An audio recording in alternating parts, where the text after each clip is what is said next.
ब्रह्मा का पिता है, कौन विष्णु की मां, शंकर का दादा कौन है, हमको का पिता है, कौन ये जानने के लिए कृपया शंकर का दादा कौन है, हमको का पिता जगत गुरु, कौन ये जानने के लिए कृपया शंकर का दादा कौन है, सर्वों का पिता जगत गुरु, पवित्र ये जानने के लिए कृपया शंकर का दादा कौन है। कि भगवान तो ये दिखे था जो तेजों में शरीर वाला है, और ये बाबा जी बैठ गया सिंहासन पर, समझ में नहीं आई ये क्या चक्कर है। इतने में तेजों में शरीर उस कबीर उस परमात्मा के शरीर में समा गया, जिंदा वाले शरीर में। तब परमात्मा ने कहा कि बेटा दादू जा नीचे, तू मेरा नाम कबीर है, मैं काशी में जुल्हा बनकर रहा था। ऐसे गरीबदास जी को बताया था परमात्मा ने कि मैं बेटा वहां भी रहा 120 वर्ष तक, यही ज्ञान मैंने वहां दिया। और गरीबदास जी को तो यहां तक कहा था कि उन काल के दूतों ने जो कबीर पंथ में आगे हैं उन्होंने नाश कर दिया है उस ज्ञान का, अब इसको दोबारा करना। दादू साहब जी तो गरीबदास जी जो पहले हुए थे, इनको विशेष ज्ञान नहीं दिया, लेकिन अपना परिचय अवश्य दे दिया, क्योंकि उनको मालूम था कि इनको वो ज्ञान दिया तो बीच में इस पंथ में घुसे हुए लोग भी बात बिगाड़ देंगे। तो कहने का भाव ये है कि दादू साहब जी को सब परिचय देकर के वहां पर छोड़ दिया। तीसरे दिन जब बच्चा होश में आया तो खुशी की लहर दौड़ गई, और दादू साहब जी उस कबीर परमेश्वर की महिमा का गुणगान करने लगे। तो क्या बताते हैं, तो दादू साहब जी ने परमात्मा कबीर जी की महिमा किस प्रकार कलम तोड़ सुनाई है, वो सुनाते हैं आपको थोड़ी सी। परमात्मा ने, दादू साहब ने कहा है, जो जो शरण कबीर के तिरगे अंत अपारे, दादू गुण के ताकहूं कहत न लागे कहत न पावे पार। जो जो शरण कबीर के वो तिरगे अंत अपारे, दादू गुण की ताकहूं कहत न आवे पार। कबीर करता आप है दूजा नहीं कोई, दादू पूर्ण जगत को भक्ति दृढ़ावत सोए। अब दादू साहब जी कहते हैं कि जो जो शरण कबीर की और पार हो गए अनंत, और कहते उस परमात्मा के गुणगान की मैं इस मुख से क्या महिमा करूं, क्या गुण गाऊं उस महात्मा परमात्मा के। कबीर करता आप है दूजा ना कोई, दादू पूर्ण जगत को भक्ति दृढ़ावत सोए। पूर्ण जगत को यथार्थ ज्ञान वही परमात्मा स्वयं आकर ही देता है, दृढ़ाता है। यो ठेका पूरा होवे जब सब कोई तजे शरीर।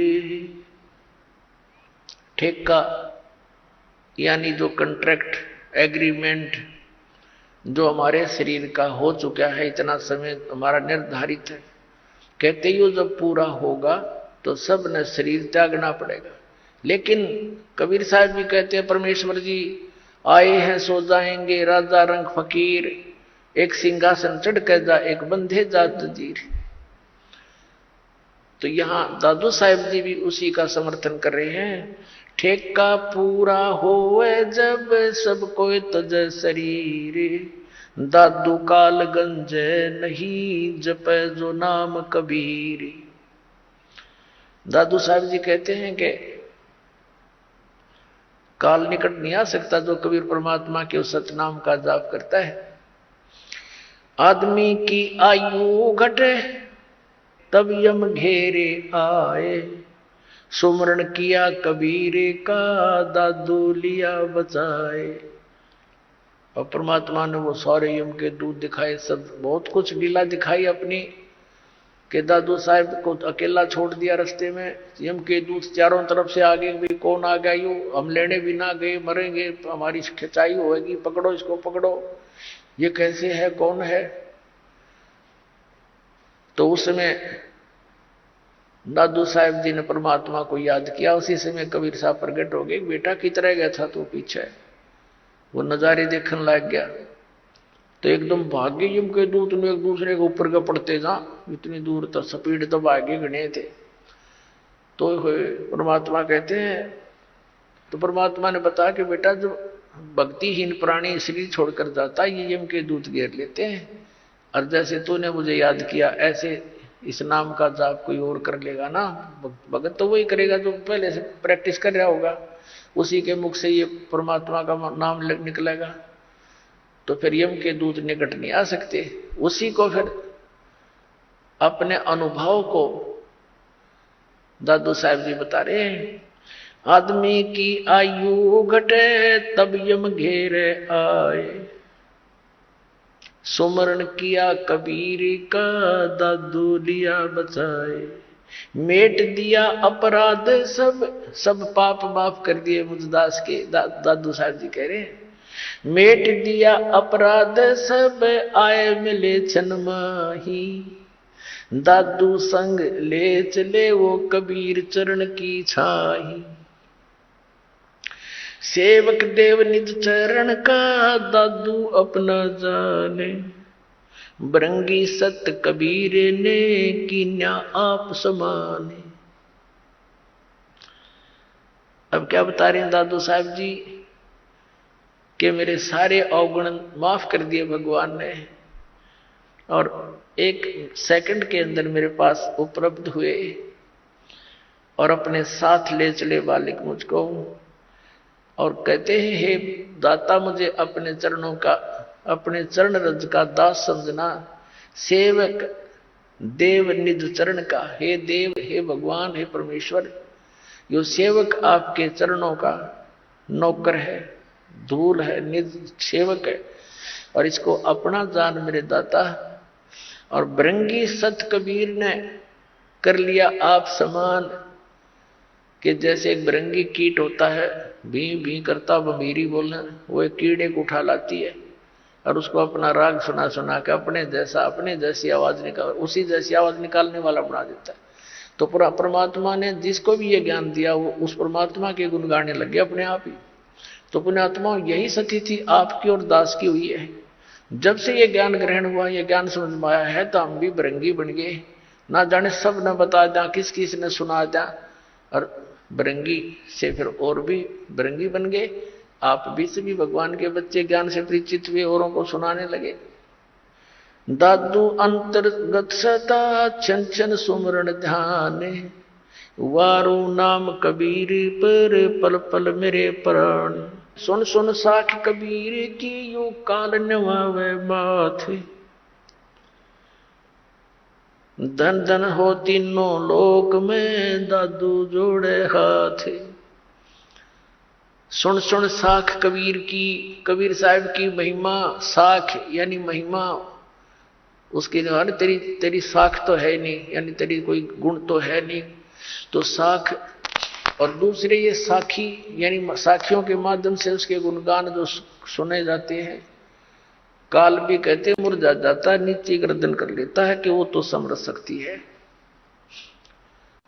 और धन धन तीनों लोक में दादू जोड़ा थे, केरी नाम कबीर का ये विषम काल गजराज, दादू भजन प्रतापते ये भाग्य सुनत आवाज।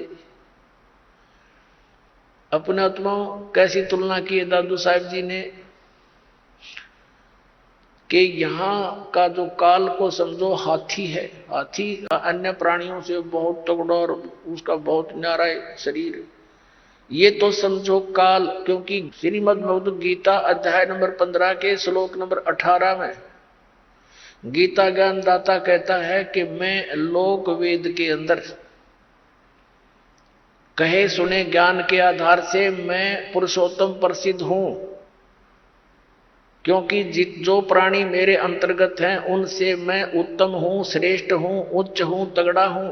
जैसे हाथी उनसे ऊंचा होता है, लेकिन गीता ज्ञान दाता ने यह भी स्पष्ट कर दिया है गीता अध्याय नंबर 15 के श्लोक 16 और 17 में कि सरपुरुष और अक्षर पुरुष ये दो पुरुष हैं, दो प्रभु हैं, ये दोनों नाशवान, इनके अंतर्गत जितने प्राणी हुआ भी नाशवान। सरपुरुष ये स्वयं है।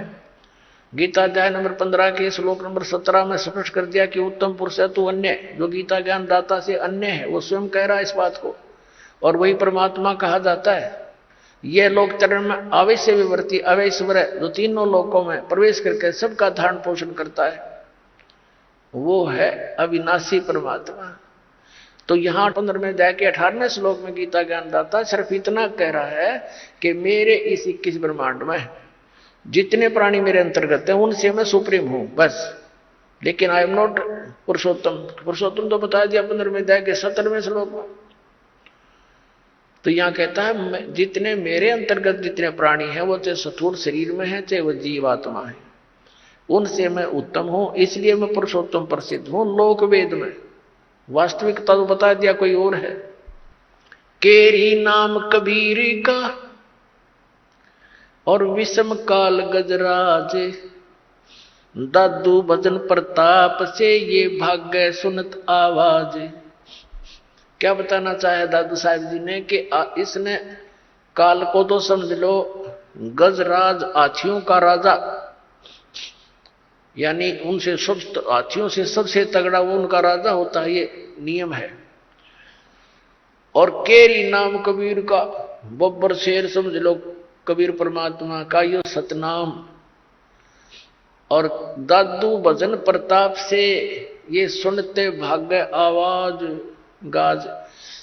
जैसे हाथी कहीं जंगल में हो और शेर दहाड़ मार दे और वो निकट सी दिखती हो कि आवाज निकट आ लिया, हाथी लीद कर देता है और भाग लेता है, छोड़कर उस स्थान को दूर भागने की चेष्टा करता है।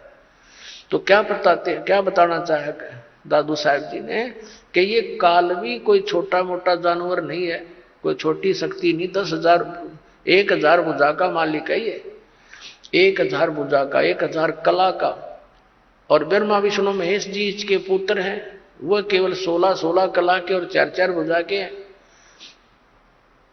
लेकिन उस परमात्मा के सामने जो असंख्य भुजा, असंख्य कला का, असंख्य शक्ति का मालिक है, उसके सामने ये ऐसे भागता है जैसे शेर की दहाड़ सुनकर हाथी लीद करके भाग लेता है। केरी नाम कबीर का विखम काल गजराज, दादू भजन प्रताप ते भाग्य सुनत आवाज। पल एक नाम कबीर का दादू मन चितलाए, हाथी के असवार को स्वान काल नहीं खावे। अब देखो कैसी उपमा दी है मालिक की शरण में आए प्राणी को, कि जैसे हाथी। अब हाथी की दूसरी उपमात्मक तरीके से कैसे बताया है कि जो कबीर परमेश्वर जी की शरण में आ गया, वो तो समझो इस काल की रेंज से, रीच से, पहुंच से इतना दूर हो गया जैसे कोई हाथी पर बैठ जा और उनको कुत्ते हानि नहीं पहुंचा सकते। हाथी के असवार को समान काल नहीं खावे।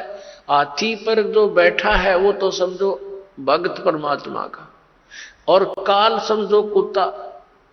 अब हाथी पर बैठे हुए व्यक्ति को कुत्ता कोई हानि नहीं पहुंचा सकता। तो ये काल तो इतना, काल की रेंज से, काल की पहुंच से आप इतने बार हो गए, जानबूझ के हाथी तो नीचे गिर जाओगे तो कुत्ता पिंडी पाड़ेगा तुम्हारी, और जब उससे नीचे नहीं उतरे तो कुत्ता कुछ नहीं कर सकता।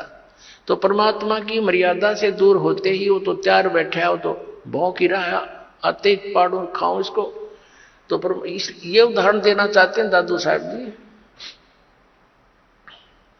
पल एक नाम कबीर का दादू मन चितलाए, हस्ती के असवार को ये स्वान काल नहीं खावे। सुमरत नाम कबीर की ये कटे काल की पीरे, दादू दिन दिन ऊंचा हो फिर परमानंद सुख सीरे। सुमृत नाम कबीर का, जो परमात्मा ने सही नाम हमें बताया है, उसका जाप करने से कटे काल की पीड़, ये काल जो आपको दुख दे रहा है ये कर्मों से, ये पाप कर्मों से, ये फिर नष्ट हो जाएंगे। पाप परमात्मा कहते हैं कर्म ब्रह्मंड के मैं पल में कर हूं नेस, यानी क्रॉस मार दूं पे सब पे। अर्जिन हमरी दो ही दी सो करो हमारे पेश, तुम अकाउंट भी ना लेना। दादू नाम कबीर की जो कोई लेवे ओटे, तिनको कभू लागे नहीं ये काल वज्र की चोटे।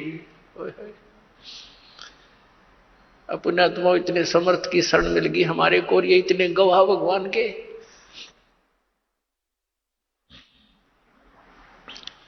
कि दादू साहब कह रहे हैं कि कबीर साहब के सच्चे नाम की विधिवत जो ओट ले लेगा, उसकी शरण में आ जाएगा,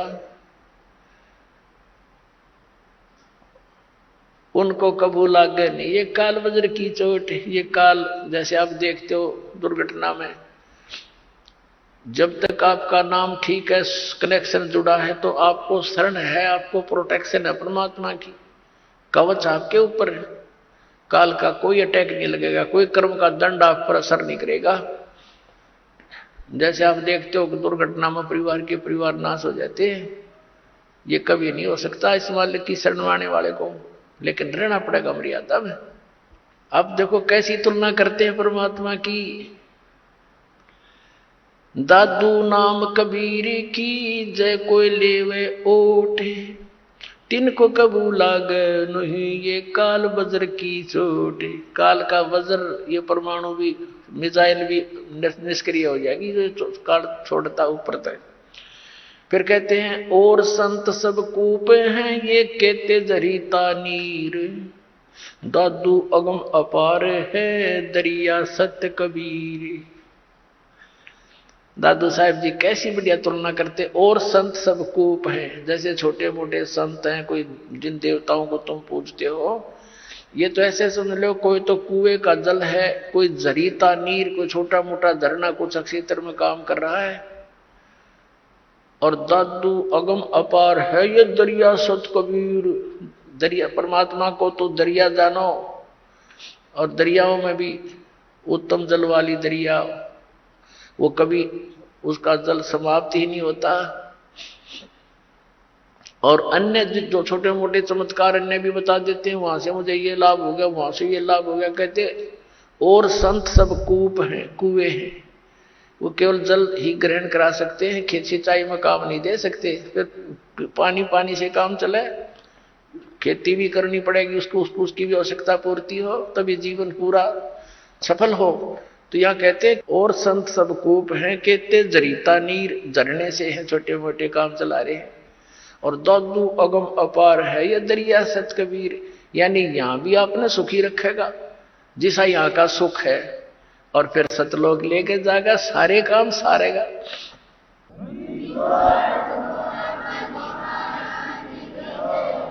अब ही तेरी सब मिटे ये जन्म मरण की पीर, श्वास उश्वास सोमर ले दादू नाम कबीर। अभी तेरे सारे झंझट मिट जाएंगे इस श्वास उश्वास से, उस परमात्मा का ज्ञान सत्य पूरे संत से प्राप्त करके सुमन कर ले। दादू नाम कबीर का ये सुन के कप काले, नाम भरोसे नर चले तो हो नवा का भाले। दादू साहब कहते हैं कि दादू नाम कबीर का, अरे सुन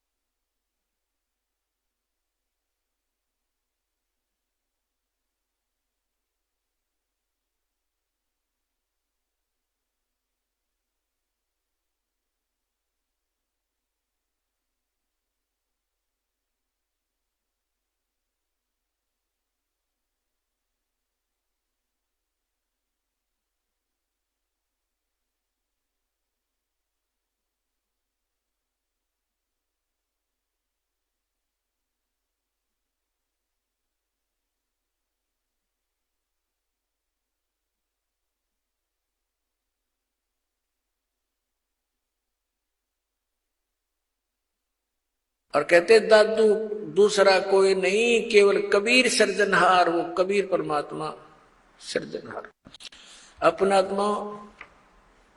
अब वो दादू पंथी गोपाल दास जी उस छुडानी गांव में किसी अपने सेवक के घर पर आकर रुक गया। उस सेवक ने कहा, महाराज जी हमारे एक लड़की का लड़का ऐसे ऐसे किसी साधु के जंतर मंत्र के दूध पिलाने मेंटल हो गया, और कहते हैं साधु की विद्या को साधु ही काट सकता है, कुछ दया करो। गोपाल दास जी ने कहा कि बुलाओ उस बालक को, देख लेता हूं। अब वो सेवक जो व्यक्ति था उस गांव का गया उस गरीबदास साहिब जी के नाना जी के पास कि भाई ऐसे ऐसे अपना एक मेरे पास एक संत आता है, लड़की के लड़के को उसको दिखा लेते हैं, वो कहता मैं ठीक कर दूंगा इसने। तो 5-7 गांव के जो होते हैं कुल के लोग, वो और उसका नाना जी और गरीबदास 13 वर्ष के बालक को ले गए। दादू पंथी वो गोपाल दास जी गरीबदास जी से पूछा कि बेटा वो कौन था जिसने तुझे बर्बाद कर दिया, उसका क्या नाम था? अब गरीबदास जी ने कहा कि मुझे बर्बाद नहीं किया, मुझे आबाद कर दिया महात्मा जी। हम सुल्तानी नानक तारे दादू को उपदेश दिया, जात जुलाहा वेद न पाया, वो काशी में कबीर होया। जब ये वाणी बोली उसकी छाती में मारा पहला वचन कि मैं हम यानी हम सभी को पार कर दिया। किस किस को? हम सुल्तानी नानक तारे दादू को उपदेश दिया।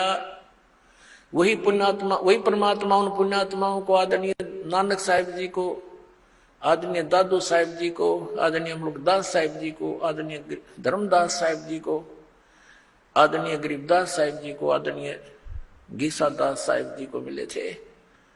तो यहाँ कह रहे हैं हम सुल्तानी नानक तारे अब्राहिम सुल्तान अधम को बलक बुखारे में वही परमात्मा आए थे, उसको 100 लीलाएं करके उसको नरक से निकाला था। हम तो इस माया ने सच सब कुछ मान बैठे रात और पाठ को, और परमात्मा ने ये विश्व बताया आपके लिए, जो भक्ति ना करता उनके लिए। तो क्या बताया?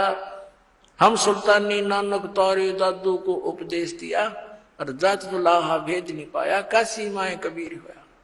अजब नगर में ले गया हमको सतगुरु आन, और जल के बिंब अगाध गति हम सुते चादर तान। अलल पंख अनुराग है सुन मंडल रहे थीर, दास गरीब उधार दिया मुझे सतगुरु मिले कबीर। अलल पंख अनुराग है मेरा, तो जैसे अलल पंख पक्षी का अपने पिता में ध्यान, बच्चों माता पिता में ध्यान रहता है, ऐसे अब तो मेरा तो उस मालिक में श्रद्धा लगी हुई है, मेरा वहां ध्यान रहता है। और मुझे सतगुरु कबीर साहब में ले, वो ऊपर रहता है सतलोक में, सचखंड में रहता है। आंखों देखा बताया गरीबदास साहब जी, यही दादू साहब ने बताया।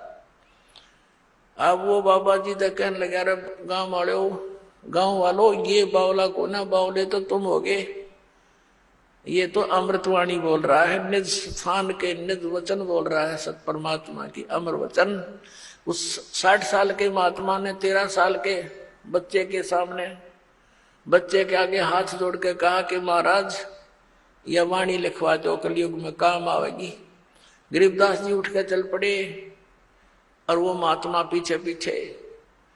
वो तो परिचित थे कि वे संत परमात्मा ना जाने किस पे कृपा कर दे और के अमृत ज्ञान दे दे, उसके पीछे पीछे महाराज लिखवा दो।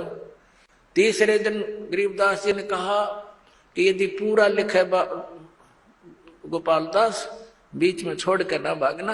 अगर नहीं जी मैं कति फरी हो रहा हूँ गाँव से, घर से, बाल बच्चों का विवाह हो लिया, 60-61 साल की उम्र मेरी होगी, और जब तक से सारी उम्र लिखवा दो जाता साथ रहूंगा। उनके गरीबदास साहिब जी का अपना ही एक बेरी का बाग था, उसके अंदर एक जंडी का घनी छाया वाला वृक्ष था, उसके नीचे बैठ कर लागे लेकिन गर्मियों से स्टार्ट किया था। फिर जैसे जैसे समय आता रहा, 6 महीने तक लिखते रहे।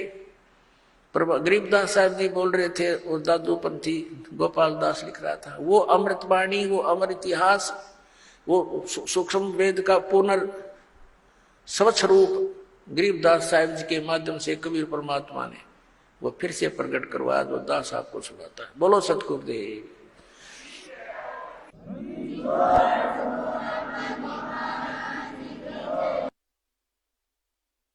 परम पिता परमात्मा पूर्ण ब्रह्म सारी सृष्टि के रचनहार कबीर परमेश्वर जी की असीम कृपा से पुण्यात्माओं आपको इस सत्संग सुनने का सुअवसर प्राप्त हुआ। सत्संग के अंदर बहुत ही पुण्यकर्मी प्राणी आते हैं जो युगों युगों से परमात्मा प्राप्ति का प्रयत्न करते आ रहे हैं। साधुओं से ती मस्करी और चोरों नाल खुशहाल ये मल अखाड़ा जीतेंगे, युगों युगों के माल। इस परमात्मा के अखाड़े में, परमात्मा प्राप्ति वाले अखाड़े में, अर्थात इस प्ले ग्राउंड में, खेल के मैदान में वही विजयी होंगे जो पिछले जन्म जन्मांतर से परमात्मा की एक्सरसाइज करते हुए आ रहे हैं और भक्ति धन संग्रहित करके उनके अंदर परमात्मा की आस्था शेष है।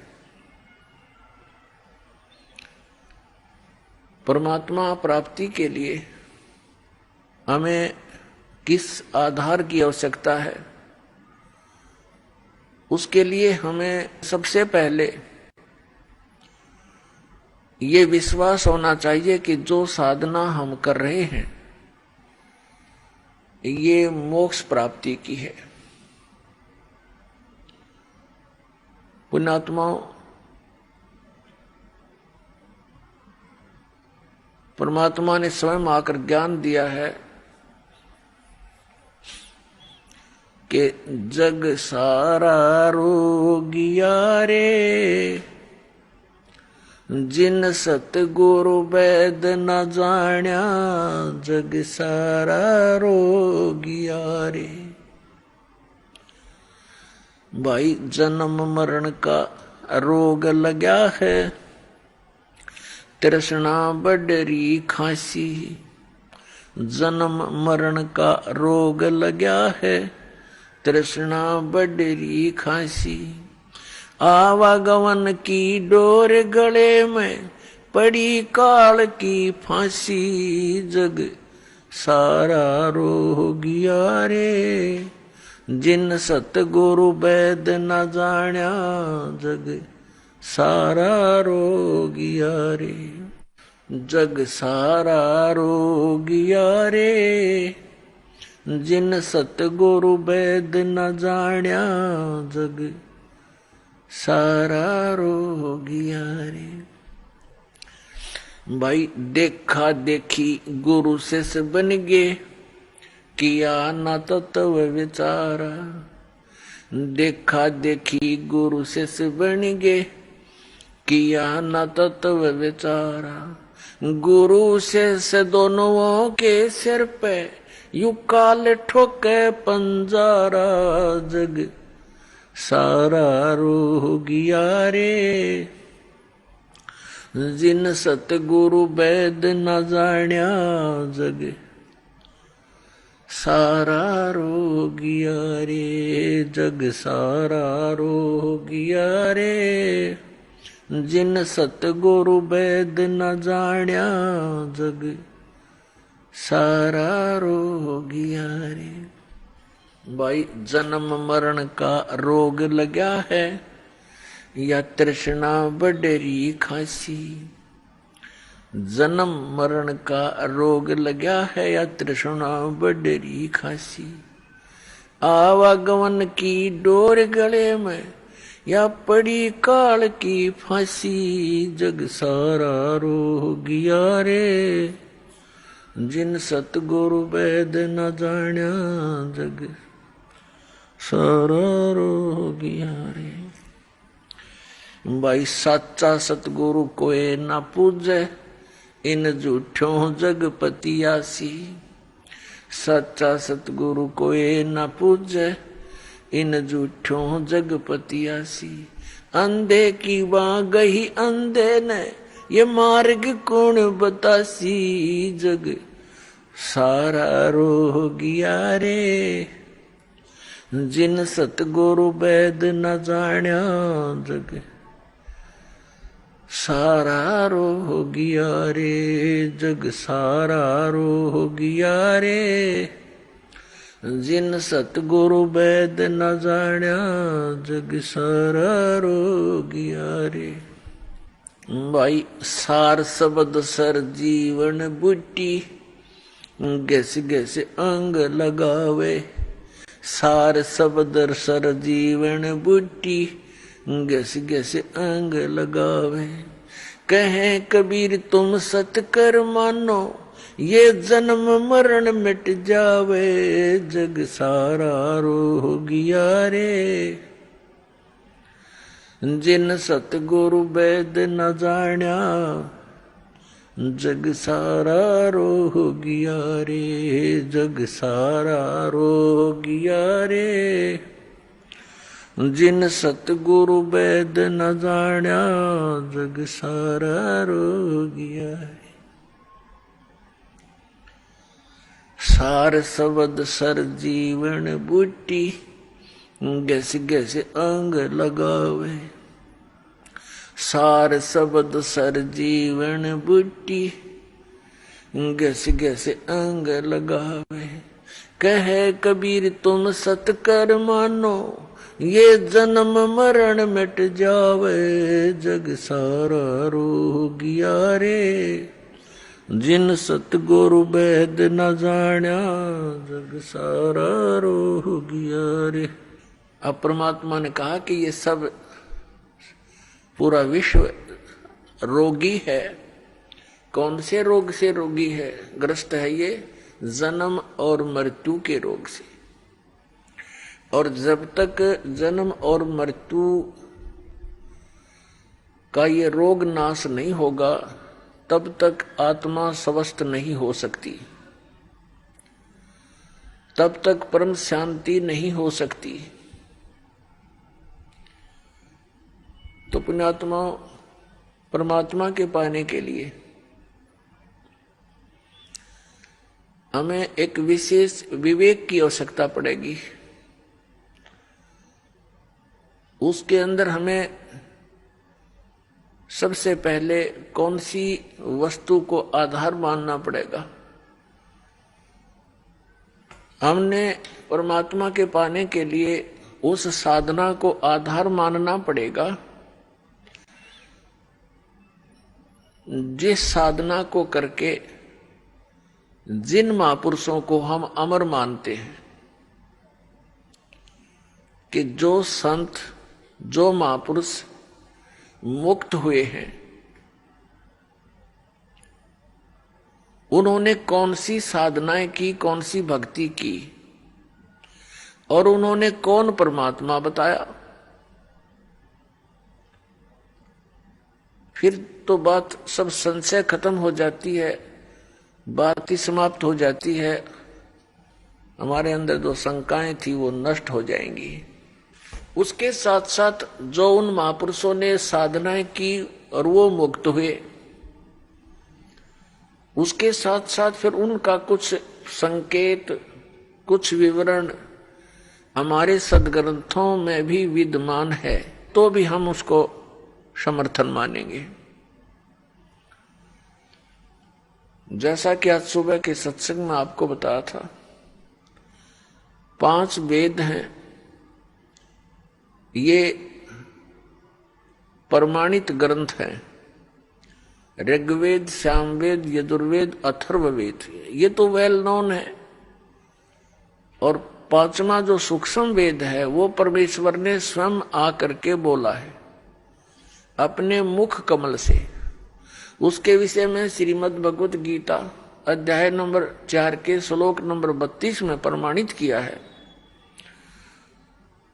गीता ज्ञानदाता कहता है कि जैसा कि मैंने अभी आपको गीता अध्याय नंबर 4 के श्लोक 25 से लेकर 30 तक में वर्णन किया कि कोई तो देवताओं की पूजा करता है, कोई केवल हवन यज्ञ करता है, कोई योग अभ्यास आसन ही करता है, कोई स्वाध्याय करता है, और ये सभी अपनी अपनी साधनाओं को पाप नाशक जानते हैं, क्योंकि पाप नाश हुए बिना भगवान मिले नहीं। निर्मल होकर ही परमात्मा प्राप्ति होगी। तो भावार्थ ये है कि वो सभी इसलिए अपनी अपनी साधनाओं को श्रेष्ठ मानकर कर रहे हैं कि उनको वो उचित मान रहे हैं, पाप नाशक मानते हैं। फिर गीता ज्ञानदाता कहता चौथे अध्याय के 32वें श्लोक में कि इस प्रकार की विस्तार के साथ यज्ञ अर्थात धार्मिक अनुष्ठानों की जानकारी ब्रह्मण मुखे, यहां गीता अनुवादकर्ताओं ने बेईमानी कर रखी है। ब्रह्मण मुखे का अर्थ कर रखा है वेद की वाणी। वेद वाला ज्ञान तो वो गीता ज्ञान दाता बोल ही रहा है, और उससे वो हटकर बता रहा है कि सच्चिदानंद घन ब्रह्म की वाणी में विस्तार के साथ कही गई है। अब श्रीमद् भगवत गीता अध्याय नंबर 17 के श्लोक नंबर 23 में ये ब्रह्मण शब्द है, जो चौथे अध्याय के 32वें श्लोक में ब्रह्मण मुखे शब्द है, वहां भी ब्रह्मण शब्द है। तो वहां इनकी नीत साफ थी अनुवादकर्ताओं की। इन्होंने वहां पर ब्रह्मण का अर्थ कर दिया सच्चिदानंद घन ब्रह्म, जो इसका असली अर्थ है। और यहां चौथे अध्याय के 32वें श्लोक में ये डंडी मार गए, क्योंकि इनको ज्ञान था नहीं, बेईमानी कर गए। यहां लिख दिया वेद की वाणी, यहां भी लिखना था सच्चिदानंद घन ब्रह्म की वाणी में। आपको दिखाते हैं श्रीमद् भगवत गीता पदछेद अन्वय साधारण भाषा टीका सहित। ये गीता प्रेस गोरखपुर से प्रकाशित है, जयदयाल गोविंद का इसके अनुवादक है। ये अध्याय नंबर 4 है श्रीमद् भगवत गीता का। ये 25 में क्या कहा है? दूसरे योगीजन देवताओं के पूजन रूप यज्ञ का यानी धार्मिक अनुष्ठान का बड़ी परिपति अनुष्ठान किया करते हैं। पर उपासते माने पूजा करते हैं, ये उपासते माने पूजा करते हैं।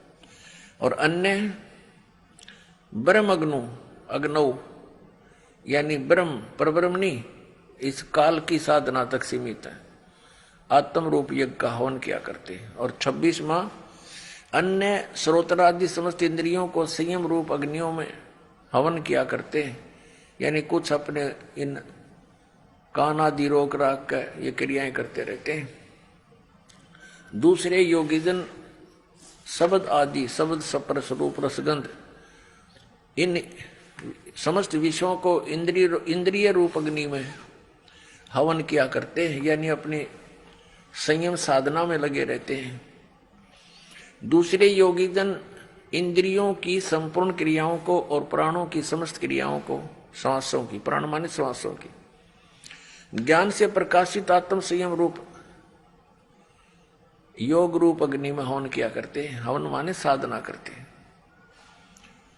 और कई पुरुष द्रव्य संबंधी यज्ञ करने वाले हैं, यानी द्रव्य संबंधी माने धन से होने वाला। जैसे कोई भंडारा कर दिया कि तक कंबल बांट दिए, और कहीं कोई धर्मशाला बनवा दी, कोई मंदिर बनवा दिया, इस तरह कि तो भंडारे कर दिए। इस तरह कहते हैं कुछ एक इस प्रकार की साधना करके संतुष्ट है कि हमने बहुत कुछ कर लिया। द्रव्य संबंधी यज्ञ, द्रव्य माने धन से होने वाली करने वाले कितने ही तपस्या रूप यज्ञ करते हैं, कई तपस्या ही करते हैं, अनुष्ठान करते तपस्याओं का। दूसरे योग करते हैं, योग अभ्यास यानी पेट घुमा दिया कि ऊपर न पर नीचे न सिर कर ली, इस तरह की क्रियाओं से ही वो अपने आप को संतुष्ट मानते हैं। और कुछ एक अहिंसावादी तीक्ष्ण व्रतों से युक्त यत्नशील पुरुष, कुछ एक ऐसे जो ऐसे मुंह पर पट्टी बांध के और नंगे पैरों चल रहे, इसको अहिंसावादी तीक्ष्ण व्रत बोलते हैं। कुछ ऐसी क्रियाएं करते हैं।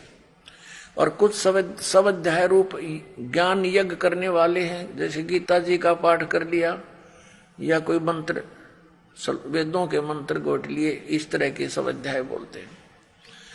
अब 29-30 में क्या कहा कि दूसरे कितने योगी जन अपान वायु में प्राणवायु को हवन करते हैं, यानी अपने अंदर की 5 प्राणों से ही खसते रहते हैं प्राणवायु को अपान वायु में।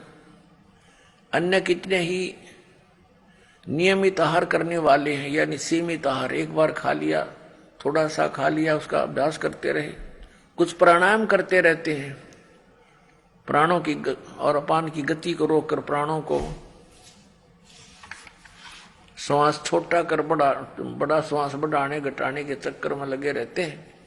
प्राणों में हवन क्या करते हैं। ये सभी साधक यज्ञों के द्वारा पापों का नाश कर देने वाले यज्ञों को जानने वाले हैं। इसका वास्तविक अर्थ ये है कि ये सभी अपनी अपनी साधनाओं को पाप नाश करने वाली जानते हैं। यदि ये इनको पता लग जाए कि ये साधना पाप नाशक नहीं है, तुरंत त्याग देंगे ये। यदि यही सही होते, फाइनल होते, तो चौथे अध्याय के 32वें श्लोक में गीता ज्ञानदाता ये नहीं कहता कि और विस्तार के साथ वहां लिखी हुई है। अब और विस्तार क्या रह गया, जितने डले डोने थे सारे कर रखे, इसमें बता रखे। अब देखना अध्याय नंबर 4 के और श्लोक नंबर 32 में कहा है, इसमें एक शब्द है एवं बहुविधा यज्ञ वित्त ब्रह्मणे मुखे।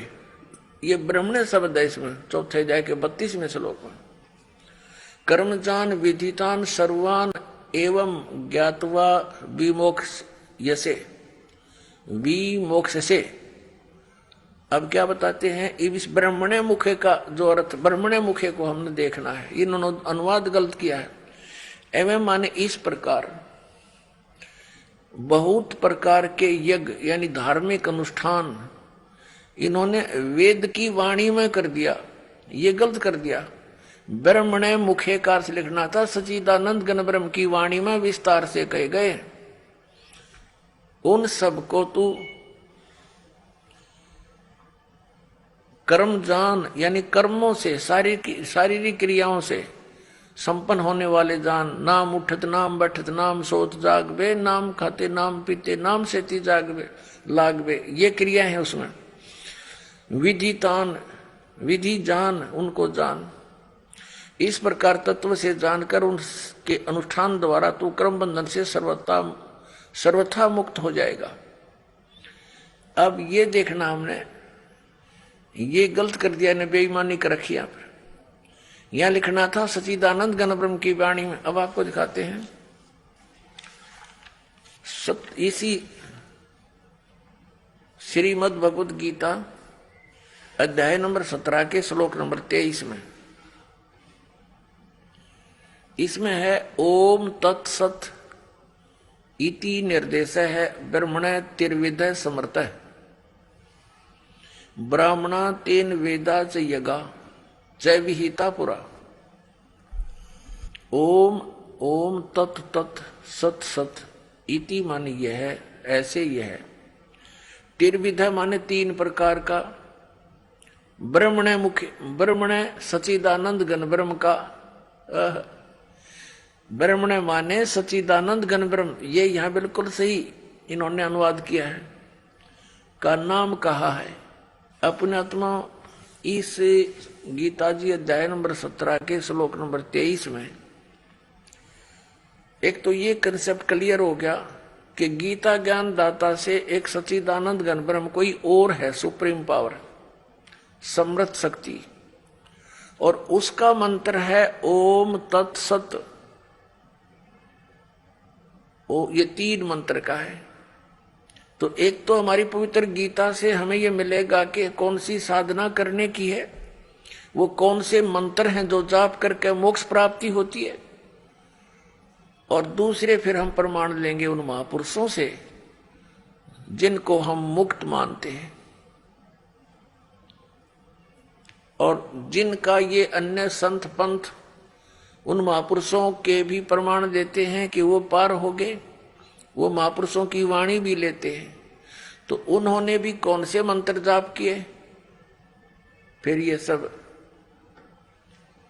रास्ता साफ हो जाएगा, शंका समाप्त हो जाएगी। शंका समाप्त हुई, भगवान मिला, फिर तो क्रिया करनी शेष रह जाएगी। और वो क्रिया इतनी आसान है, चलते फिरते उठते बैठते भगवान का कभी कितना ही भजन कर लो, काम करते करते, और अंतिम सांस तक साधना करनी है, भगवान साथ लेकर जाएगा आपको सतलोक में। अब देखो, अब हम फिर आगे अध्याय नंबर 4 के श्लोक नंबर 32 पे। अब इसमें है, इस प्रकार बहुत प्रकार के यज्ञ माने धार्मिक अनुष्ठानों की जानकारी ब्रह्मणे मुखे यहां लिखा गया सच्चिदानंद घन ब्रह्म की वाणी में विस्तार के साथ कहे गए हैं। उन सब को तू कर्म जान, यानी शारीरिक क्रियाओं द्वारा संपन्न होने वाले जान। इस प्रकार तत्व से जानकर उनके अनुष्ठान द्वारा कर्म बंधन से सर्वथा मुक्त हो जाएगा।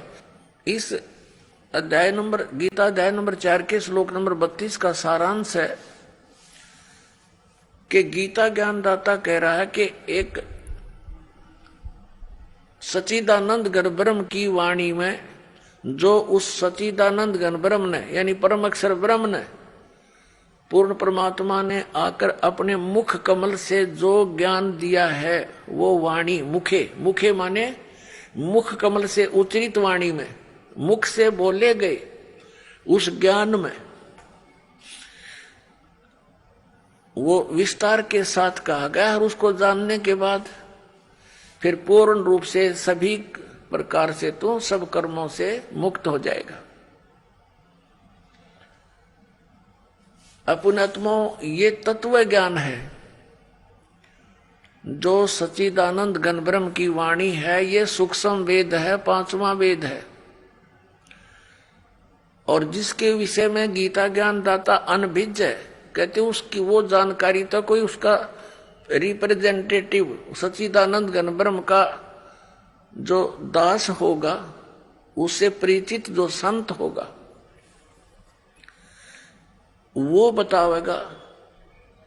उसके लिए चौथे अध्याय के 34वें श्लोक में कहा कि उस तत्व ज्ञान को जो सच्चिदानंद घन ब्रह्म की वाणी में है, जिसको परमात्मा ने, सच्चिदानंद घन ब्रह्म ने, परम अक्षर ब्रह्म ने, सतपुरुष ने स्वयं आकर के बोला है, वो तत्व ज्ञान है। उस ज्ञान को तू तत्वदर्शी संतों के पास जाकर समझ। ये देखिएगा चौथे अध्याय का 34वां श्लोक।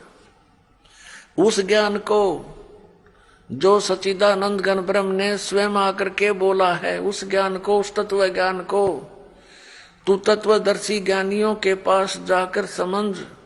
उनको भली भांति दंडवत प्रणाम करने से, उनकी सेवा करने से और कपट छोड़कर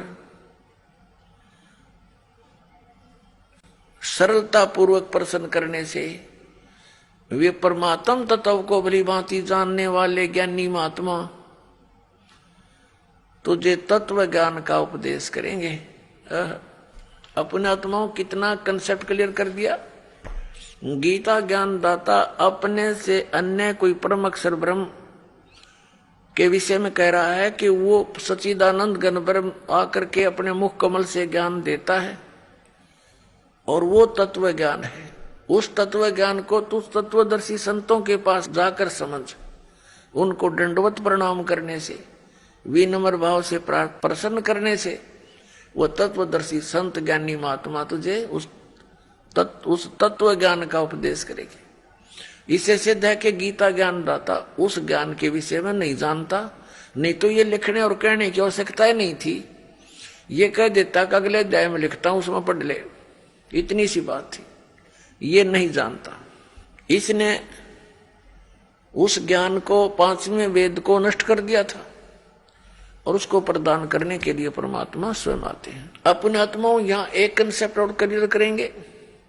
गीता ज्ञान दाता कहता है, अब उसकी पहचान भी बताता है कि वो तत्वदर्शी संत होगा कैसा। श्रीमद् भगवत गीता अध्याय नंबर 15 के श्लोक नंबर 1 में तत्वदर्शी संत की पहचान बताई है।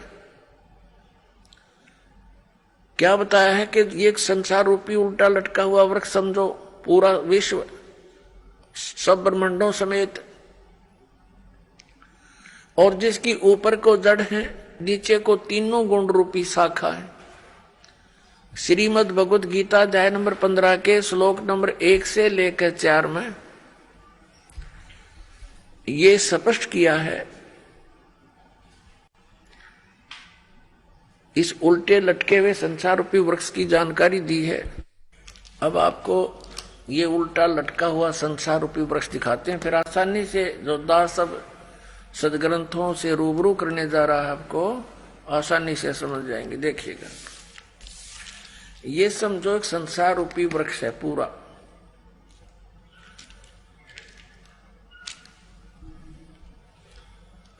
ऊर्ध्व मूलम अधः शाखम। देखिए श्रीमद् भगवत गीता अध्याय नंबर 15 का ये पंचदशो अध्याय यानी 15वां अध्याय है। 15वां अध्याय है, ये इसका प्रथम श्लोक है। इसमें कहा कि ऊर्ध्व मूलम अधः शाखम अश्वत्थम प्राहु अव्यम छंदासी यस्य पर्णानि ये तम वेद स वेदवित्। ऊर्ध्व मूलम इसका अर्थ है कि ऊपर को जड़ और नीचे को शाखा। अधः माने नीचे होता है, ये भ्रमित है, इन्होंने गलत कर दिया। अधः माने ब्रह्मा रूप मुख्य शाखा वाले, नहीं। ये दूसरा अध्याय में 15वें अध्याय के दूसरे श्लोक में 2 बार अधः है, अधः अधः। इसका अनुवाद इन्होंने इसके अगले पृष्ठ पे किया है।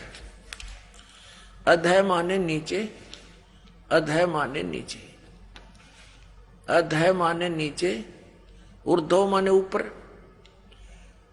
अधः माने नीचे, अधः माने नीचे। तो हम यहां इसको शुद्ध कर लेंगे, इन्होंने गड़बड़ कर दी थोड़ी सी, ये बेईमानी करके जैन के समझ में ना आई।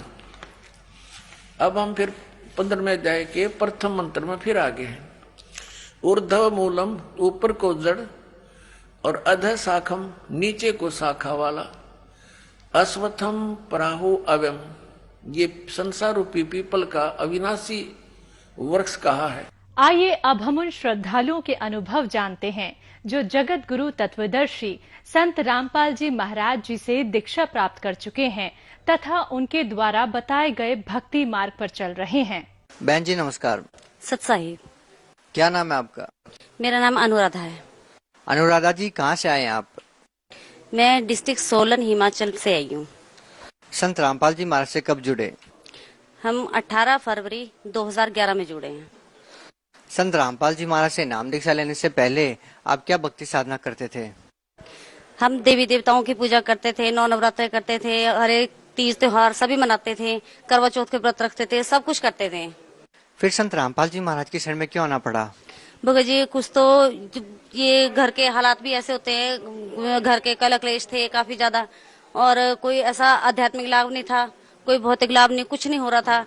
जो पूजा कर रहे थे फिर भी करते करते इतने दुखी थे कि हमारे को ये मार्ग चुनना पड़ा। संत रामपाल जी महाराज की शरण में कैसे आए, आपको कैसे पता चला? सर पता हमें ऐसे चला कि मैं ससुराल में नहीं, मायके में रहती हूँ, तो पता नहीं ये परमात्मा की दया होगी जो मैं परमात्मा के ज्ञान पाने के लिए मैं मायके में रह रही हूँ। तो वहाँ पे हमारे एक पड़ोसी भगत जी है, हमारे भाई हैं हुक्मदास जी, तो 2010 में वो जुड़े हुए थे सबसे पहले। तो वहाँ पे हमारे जो ग्राम देवता होता है, तो हम वहाँ जाते थे, घर की मतलब सारी पूजा करते थे। हमने पानी उठा के ले जाना, आपको पता है हिमाचल में बॉडियां होती हैं, नलके वगैरह नहीं होते, कम समी होते हैं, तो हमने घर से पानी उठा के ले जाना, काफी दूरी पर ले जाना। तो हमने मंदिर में खूब साफ सफाई करनी, सब कुछ करना। तो भगत जी हमारे हुक्मदास भगत जी हमारे देखते रहते थे घर से, तो वो देखते थे, तो उन्होंने सत्संग सुना हुआ था, उन्होंने उपदेश लिया हुआ था 2010 से। पर उन्होंने डायरेक्ट नहीं बोला है हमारे को कि तुम ये पूजा करो, ये व्यर्थ है, ये ऐसा नहीं है। तो उन्होंने अपनी भक्तमती को बोला कि आप इनको समझाओ कि जो ये पूजा कर रहे हैं वो सब व्यर्थ है, बाकी आप सत्संग सुना करो। उन्होंने इतना बोला। तो हम सत्संग सुनने लगे। तो उस दिन से ही हमने ये पूजा वगैरह सब छोड़ दी। जब से सत्संग सुनने लगे तो सत्संग सुनने लगे, एक दिन ऐसा हुआ कि हुक्मदास जी के जो फादर थे उनकी डेथ हो गई। तो जैसे शाम को बैठने के लिए जाते थे तो हम वहां पे चले गए बैठने के लिए जाते थे। तो वहां पे जो मरने के बाद गरुड़ पुराण पढ़ते थे तो भगत जी ने वो पढ़ने नहीं दिया। तो उन्होंने बोला कि इससे कोई फायदा नहीं है, इससे कोई लाभ नहीं है, ये व्यर्थ है, इसको तो मरने के बाद पढ़ा जाता है। आप गहरी नजर गीता में पढ़ो जो मैं बरवाड़ा आश्रम से लेके आया हूँ। तो भगत जी हमने वो पढ़ी गहरी नजर गीता में, तो हमने पढ़ी भी है, समझी भी है, सबको सुनाई भी है। जैसे शाम को बैठने के लिए काफी लोग हो जाते थे तो सबने सुनी है। तो हमारे को ऐसा लगता था कि हम इतनी पूजा करते हैं, इतना सब कुछ करते हैं, फिर भी हम दुखी क्यों हैं, हमारे को क्यों कोई लाभ नहीं हो रहा है। तो फिर कैसे पहुंचे आप? तो एक दिन भगत जी ने बोला कि आप देख लो, अगर आपने जाना है तो। हमारे को 15-20 दिन हो गए थे सत्संग सुनते हुए, सुन रहे थे हम। शुरू में तो हमारे को पता नहीं लगा क्योंकि गुरुजी हरियाणवी भाषा बोलते हैं और हम हिमाचली लोग पहाड़ी भाषा बोलते हैं।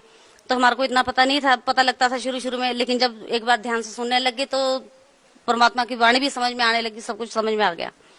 और भगत जी ने बोला कि आपने अगर जाना है, अगर देख लो, अगर आपने जाना है तो चलो।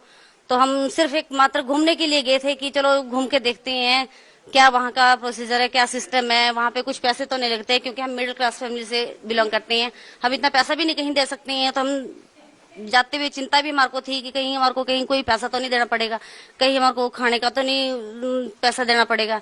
तो इस डर से हम मतलब वैसे ही गए थे घूमने के लिए। तो जब वहाँ पे गए, वहाँ पे सत्संग सुना, वहाँ का सिस्टम देखा तो भगत जी हमने नाम उपदेश ले लिया।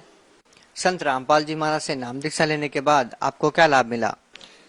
सबसे बड़ा लाभ तो हमारे को ये मिला कि हमारे को आत्मिक शांति मिली। और लाभ तो बहुत सारे हैं अगर परमात्मा के लाभ गिनाने लगूं तो, लेकिन उसमें से एक मेन लाभ ये है कि मैं परमात्मा के संत रामपाल जी महाराज के द्वारा जो दी गई हमारे को दीक्षा है, मैं उसका सिमरन कर रही थी।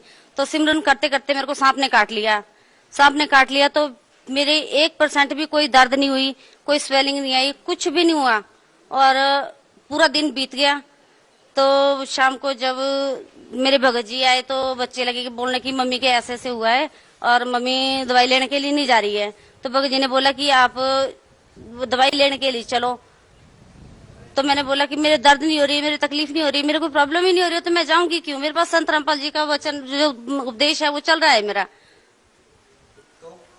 तो भगत जी मैंने ना तो कोई दवाई ली और ना मैंने कोई इलाज करवाया, बल्कि घर वालों की जिद के ऊपर मैंने दूसरे दिन टेटनस का टीका लगवाया जाके सिर्फ। और क्या लाभ मिला आपको? और भगत जी घर में कलह क्लेश बहुत होते थे, उससे हमारी कोई कलह क्लेश नहीं होता है, कुछ नहीं होता। भगत जी आप भगत समाज को क्या संदेश देना चाहते हैं? हम भगत समाज को ये संदेश देना चाहते हैं, खासकर हिमाचल वासियों से, अपने घर परिवार वालों से, कि जल्दी से जल्दी परमात्मा की शरण में आओ, क्योंकि ये मनुष्य जीवन है, ये बार बार नहीं मिलता और ये मानुष जीवन अनमोल है, मिले ना बार-बार। जैसे तरवर से पत्ता टूट गिरे, बहुत ना लगता डर। क्या आप संत रामपाल जी महाराज में अभी भी पूरा विश्वास रखते हैं जबकि वो जेल में है? हाँ जी, हमारा बल्कि विश्वास और दृढ़ हो गया है, क्योंकि हमारे परमात्मा संत रामपाल जी ने अपने ज्ञान प्रचार के लिए भक्तों ने बहुत जोर लगाया, पर किसी ने कोई सत्संग तक नहीं सुना उनका। लेकिन परमात्मा कहते हैं कि जो बुराई होती है वो बहुत ज्यादा फैलती है और जो अच्छाई होती है वो बहुत आहिस्ता से फैलती है। इसलिए चाहे बुराई ही सही, इस कांड के बाद जो ये बरवाड़ा कांड हुआ है, इस कांड के बाद घर घर में संत रामपाल जी की चर्चा हो रही है। जी बहुत बहुत धन्यवाद।